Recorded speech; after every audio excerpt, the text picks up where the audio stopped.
আসসালামু আলাইকুম, সবাইকে স্বাগতম। যে ভুল করলে প্রথম দিনেই আপনার দেশি মুরগির বাচ্চা মারা যেতে পারে। তাই বাচ্চাকে ব্রুডিংয়ে আনার আগে ঘর গরম রাখুন। ব্রুডিংয়ে আনার পর খাবার হিসেবে দেবেন 1 লিটার পানিতে 5 গ্রাম গ্লুকোজ আর মাল্টিভিটামিন। প্রথম দিন কোনো ভ্যাকসিন দেবেন না। খাবার হিসেবে দেবেন ভালো স্টার্টার ফিড।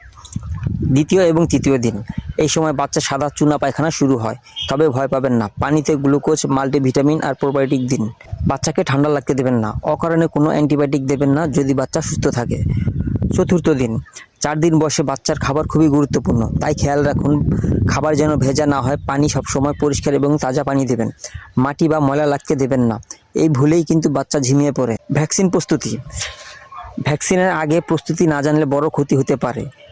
এদিন শুধু মাল্টিভিটামিন দিন, কোনো মেডিসিন দেবেন না। ভ্যাকসিন দেওয়ার 2 ঘন্টা আগে পানি বন্ধ রাখুন।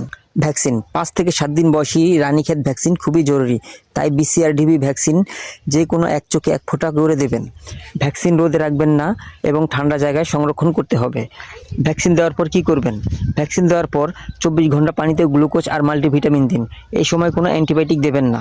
মনে রাখবেন 1 থেকে 7 দিন বয়সে বাচ্চা বাঁচানোর নিয়ম: গ্লুকোজ, ভিটামিন, পরিষ্কার এবং তাজা পানি আর ঠিক সময় ভ্যাকসিন। অপ্রয়োজনীয় কোনো ওষুধ ব্যবহার করবেন না। আর নিয়মিত টিপস পেতে ফলো করুন ইয়েলো অ্যাগ্রো ইউটিউব চ্যানেল এবং ফেসবুক পেজ।